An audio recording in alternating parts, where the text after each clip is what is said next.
Nagagampanan po ba ni Ma'am Elma ang pagiging mabuti at kapagmahal? Oo naman. Bilang isang churchmate po ni Ma'am Elma, maaari yun po bang isang pinaraman?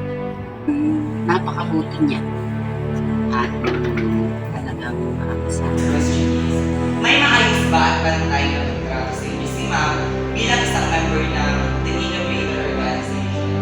Nakikita mo yung pagkakapantay-pantay na nagtitiwala siya sa amin. Bilang isang estudyante ni Ma'am Elma J. Guevara, sa tingin mo, nagagampanan ba ni Ma'am ang role niya as a teacher? Pagdating naman sa discussion, hindi naman po siya Ito po ang bata, kailangan meron pong ibinibigay sa akin at yung ibinibigay mo sa kanila magkagaling sa pagiging isang competent mong guro.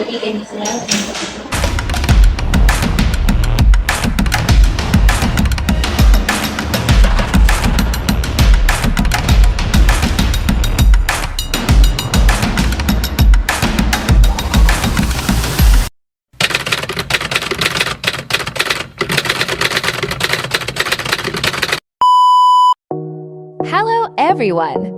I am Ladlyn Herrera. I am Kent Joseph Ronquillo. I am Dexter D.O. Campo. I am Sherelle Bastida. I am Jana Aldovino. I am Carl Bonilla. I am Gifty Masane. I am Neville Ferolino. And we are the Group 3. Good day everyone! Ako po si Mabel Ferolino at nandito ako kasama si... Ako nga po pala si Angeline Baon. Ako po ay galing sa SNED Department. Unang katanungan po tayo. Bilang isang estudyante ni Ma'am Elma Jane Vitanay, sa tingin mo, nagagampanan ba ni Ma'am ang role niya as a teacher? Para sa akin po ako, kasi naituturo niya ng ayos yung mga lecture na dapat ituro niya sa amin. At pagdating naman sa discussion, hindi naman po siya boring na teacher. Marunong po siya mag-handle kung paano niya po yung gamitin o yung mga strategies niya. Halimbawa na po sa pagpapatawa para po hindi maging boring po yung klase namin. Para sa iyo, nagiging epektibo ba ang pagtuturo ni Ma'am? Paano at bakit? Para po sa akin po. Kasi po, marami po akong naiintindihan sa kanya. Lalo-lalo na po sa mga discussion. Kahit po kami online class, marami po kumatatak sa aking isipan at nagkakaroon din po ako ng iba't ibang idea nang galing din po kayo. Good morning sa inyong lahat. Andito si... Ako po si Lindsay Virsty Atilares. My pronouns are she and her. And I'm currently a literary and feature editor at the Innovators. So, I have a 3 question for you. The first question is, may maayos ba at bantay na pagtrato sa inyo si Ma'am bilang isang member ng The Innovator Organization? Para sagutin yan, meron po. Though may iba't iba man kaming trabaho, pero makikita mo na though may mas may position man kami hinahawakan, mayroon mga mas madaming gawain, pero nakikita mo yung pagkakapantay-pantay na nagtitiwala siya sa amin, na kahit medyo meron kami mga lapses or ako sa sarili ko, alam ko, nakikita ko, feel ko na iba yung tiwala na binibigay mo sa amin, na pinagkakatiwalaan niya kami, at doon pumapasok yung pagiging pantay-pantay kasi though pwedeng may mas magaling na kayang gumawa, pero dahil trabaho mo yun, ipagkakatiwala niya yun sa'yo. Okay, thank you. Second question is, may mga aral ba kayo na napupulot o nakukuha mula sa kanya? Kung meron, ano ito? Siguro yung marami akong natutunan kay Ma'am kasi I graduated in journalism also, in the field of journalism. At akala ko before, marami na akong alam when it comes to in that field. Pero nung ngayong college, mas naging diverse yung alam ko sa pagiging isang journalist na hindi lang natatapos sa pagiging isang writer. Lalo na rin siguro yung work ethics and yung professionalism sa gawain. Hindi yung parang may naisip ka lang na excuse mo na yun. Pero kasi sa field na to, hindi mo pwedeng bigyan ng excuse. Lalo na kasi ang pinaprovide natin ay para sa mga estudyante ng City College of Caloocan. Kaya masasabi kong na-adapt ko yun kay Ma'am EJ. Ang tanong namin ay, kamusta naman po si Ma'am Elma bilang katrabaho at kaibigan? Para sa akin, in terms of katrabaho, so siya is very hardworking and very dedicated, lalo na pagdating sa trabaho. So hindi lang as in siya ay teacher, so siya din ay ayun talaga siya ay advisor din ng student publication. Kaya kitang-kita natin yung hard yung dedication sa lahat ng kanyang ginagawa. And as a friend naman, ay talagang you count, makakawag mo talaga na kaibigan talaga siya. Kasi once na ito ay may problema, so talagang masasabi mo talaga na ay kaibigan. Next po ay, ano-anong katangian ni Ma'am Elma ang iyong nagustuhan bilang kanyang kaibigan at katrabaho? Ayun. So, yun nga, yung nasabi ko din kanina na yung katangian niya na nagustuhan ko ay yung very passionate siya sa kanyang trabaho. Ayun. At saka yung dedication niya talaga. Kasi napakahirap din ibigay yung full time. So, lalo na at hindi din mahirap yung pagsabihin ng mga bagay-bagay. So, yun. Ang nagustuhan ko ay yung talagang dedication and hard work nila. Yung pagmamahal niya sa pagtuturo.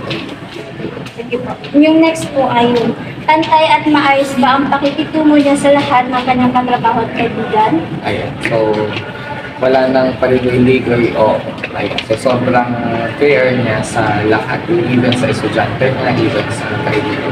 Napaka-fair. And just Yung last po, sir, ay bilang katrabaho at kaibigan ni Ma'am Elma, masasabi mo bang meron siyang mga katangian na pang world class teacher? Ano ang mga katangian?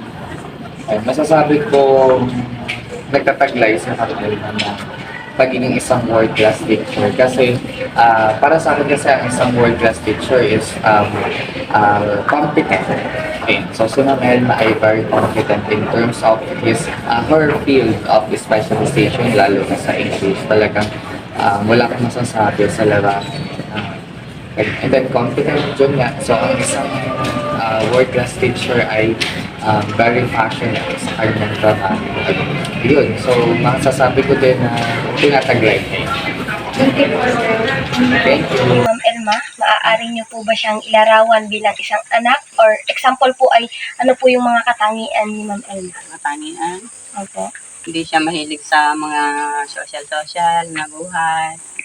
Ang buhay niya ay ano lang, school simbahan. Panan po ba ni Ma'am Elma ang pagiging mabuti at napagmahal na anak? Oo naman. So talaga yan. Kaya hanggang ngayon ay single pa. Bilang isang churchmate po ni Ma'am Elma, maaari niyo po bang isang ilaraw? Si Ma'am Elma, napakabuti niya. At talagang maakasahan. At marami siyang kakayanan sa mga dito sa amin bilang kapitbahay namin. Ka-churchmate ay pag may mga okasyon kami, siya yung nagkatulong namin sa mga paghahanda namin o sa mga decoration. Magaling siya sa mga decoration. At marami din siyang alam. Ayun. Nagagampanan ba po ni Ma'am Elma ang pagiging mabuti at mapagmahal sa churchmate po as teacher? Oo, sigurado naman maaasahan siya. Talagang mapagmahal. Good afternoon po ma'am, I am Dexter C.D. Ocampo. I am Lady Herrera. And we're from Bachelor of Secondary Education, major in Science. And we're here po ma'am to conduct an interview in accordance with our subject, Prof. Ed 2. So, the first question po is, does it make a difference if teaching is simply regarded as a profession, not a vocation and a mission? Oo, it does make a difference. Depende sa kung paano mo siya tinitingnan. Actually, I am also teaching Prof. Ed 2 at sinasabi ko rin ito sa mga bata na pag tinitingnan mo ang pagtuturo bilang isang mission lang, bilang isang trabaho, iba yung pakiramdam na mararamdaman mo eh. So, pag tinitingnan mo siya bilang isang vocation mo, lalo na sa mga estudyante, sa mga mag-aaral, mas fulfilling siya. Dahil ganun talaga dapat ang teaching eh, regardless kung malaki ang sahod o hindi, pero syempre that's necessary din naman. Or yung sarili mong time, kailangan mo ibigay sa pagtuturo, may sarili kang plans, kailangan mong tuguhin kasi tawag ng tungkulin. So may mga bagay na kailangan mong i-compromise, kailangan mong isang tabi dahil tinatawag tayo ng ating tungkulin. So, sa question number 1 mo, oo naman, it does make a difference kung paano mo tinitingnan ang pagtuturo, whether it is a vocation or a teaching.